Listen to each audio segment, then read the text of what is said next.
अभी कुछ ही घंटों में ये चुनाव प्रचार अभियान खत्म हो जाएगा। मैं आपसे सिर्फ ये कहने आया हूं कि एक अति पिछड़ा के बेटा को, मलाह समाज के बेटा को ये सम्मान मिला है, इस सम्मान को सर का ताज बनाइए। हमारी महागठबंधन जो है A to Z की पार्टी है और सभी लोगों को बराबर सम्मान मिलते आया है और मिलता रहेगा।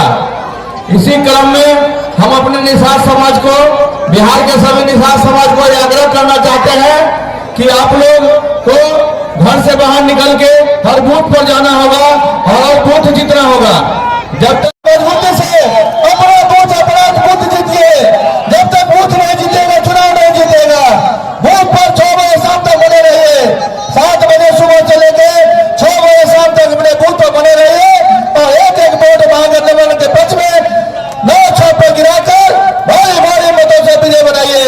सम्मानित मंच, यहाँ पर उपस्थित हिंदुस्तान के पूर्व केंद्रीय मंत्री जनाब अली अशरफ फातमी साहब, शिक्षक प्रकोष्ठ के प्रदेश अध्यक्ष आदरणीय मतदाताओं, जैसा कि आप तमाम लोगों को मालूम है कि 6 तारीख को जो है चुनाव होने जा रहा है दरभंगा का, और हमारे उमेश सोहनी जी जहां VIP के उम्मीदवार हैं, महागठबंधन के उम्मीदवार हैं, 5 नंबर पर इनका जो है वो EVM पर बटन है, उसको दबा करके जो है जिताने का काम करेंगे।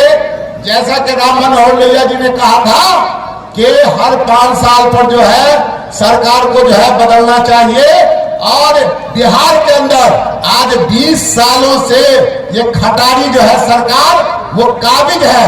इसलिए इस खटारी सरकार को जो है इस बार गद्दी से उखाड़ फेंकना है। साहब डब्बू खान साहब समझाने का काम किए कि वोट इधर उधर ना हो करके हम लोग एकजुट हो करके भाई उमेश सनी जी को समर्थन करके भारी मतों से जिताने का काम करें। आप लोग से पूछना चाहता हूं, मैं सही किया हूं कि गलत किया हूं, बताएं। मैं अपना तहे दिल से समर्थन किया हूं इन लोग को, और इसका कारण है कि मैं खान चौक पर अपने घर, मेरा घर जो पुराना घर खान चौक पे है, मैं अपने भाई के पास गया खान चौक पे। हम अपनी भगू से पूछा कि आपको क्या जरूरत था दिल्ली से आने के लिए, तो हमारी भगू बोल रही थी कि भैया दिल्ली में सब लोग का पलानी हुआ कि बिहार को बचाना है, दरभंगा को बचाना है।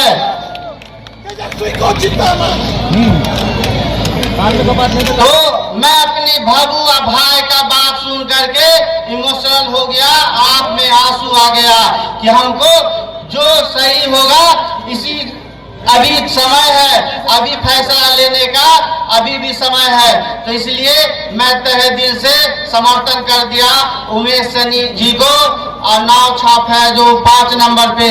अब मैं कहना चाहूंगा हमारे मुस्लिम में से एक और कैंडिडेट है जो मैं भी कुछ बोल दिया था कि 30 लाख का डील हुआ था, क्या बात मालूम है ना आप लोग को?